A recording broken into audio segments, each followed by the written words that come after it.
So ಇಲ್ಲಿ ತುಂಬ ಜನ ಏನು ಕೇಳ್ತಾರೆ ಅಂದರೆ, ನಮಗೆ ದ್ರೋಹ ಮಾಡಿದವರಿಗೆ ನಾವು ಹೇಗೆ ಕ್ಷಮೆ ಕೇಳಬೇಕು, ನಮಗೆ ಅಷ್ಟೆಲ್ಲ ನೋವು ಕೊಟ್ಟಿದ್ದಾರೆ, ಅವ್ರಿಗೆ ಹೇಗೆ ನಾವು ಕ್ಷಮೆ ಕೇಳಬೇಕು, ಅದೆಲ್ಲ ಆಗೋದಿಲ್ಲ ಅಂತ ಫುಲ್ ಕೋಪದಲ್ಲೇ ಬಂದ್ಬಿಡ್ತಾರೆ.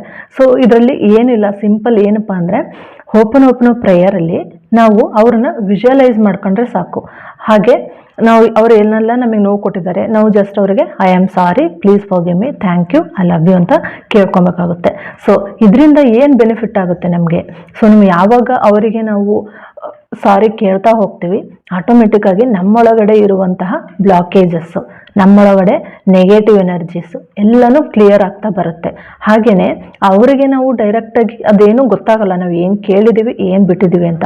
ಬಟ್ ಇಲ್ಲಿ ಏನಾಗಿರುತ್ತೆ ಅಂದರೆ, ನಮ್ಮ ಸಬ್ಕಾನ್ಷಿಯಸ್ ಮೈಂಡಿಗೆ ಮತ್ತು ನಾವು ಬ್ರಹ್ಮಾಂಡಕ್ಕೆ ನಾವು ಕ್ಷಮೆ ಕೇಳ್ತಾ ಇದ್ದೀವಿ. ಏಕೆ?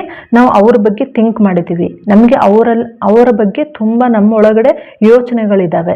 ಸೊ ನಾವು ಯಾವಾಗ I am sorry, please forgive me, thank you, I love you ಅಂತ ಬರ್ತೀವಿ, ಆಟೋಮೆಟಿಕ್ಕಾಗಿ ನಮ್ಮ ಸಬ್ಕಾನ್ಷಿಯಸ್ ಮೈಂಡಲ್ಲಿ ಅದು ನೆಗೆಟಿವ್ ಕ್ಲಿಯರ್ ಆಗ್ತಾ ಬರುತ್ತೆ, ಅಂದರೆ ರಿಲೀಸ್ ಆಗ್ತಾ ಬರುತ್ತೆ. ಸೊ ಯಾವಾಗ ನಾವು ರಿಲೀಸ್ ಆಗ್ತಾ ಬರುತ್ತೆ, ಆಟೋಮೆಟಿಕ್ಕಾಗಿ ಏನಾಗುತ್ತೆ, ನಮ್ಮ ಸೆಲ್ಫ್ ಗ್ರೋತು, ನಮ್ಮಲ್ಲಿರುವಂತಹ ಸೆಲ್ಫ್ ಗ್ರೋತು, ನಮ್ಮ ಬೇರೆ ಕಡೆ ನಾವು ಫೋಕಸ್ ಮಾಡೋದಕ್ಕೆ ಸಾಧ್ಯವಾಗುತ್ತದೆ.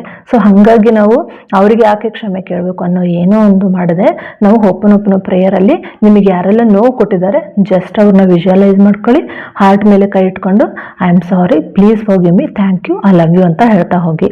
ಸೊ ಇದರಿಂದ ನಮಗೇನು ಅವ್ರಿಗೇನಾದರೂ ನಮಗೂ ತೊಂದರೆ ಆಗಲ್ಲ, ಅವ್ರಿಗೂ ಆಗಲ್ಲ, ಜಸ್ಟ್ ಬ್ಲಾಕೇಜಸ್ ಮಾತ್ರ ಕ್ಲಿಯರ್ ಆಗ್ತಾ ಹೋಗುತ್ತೆ.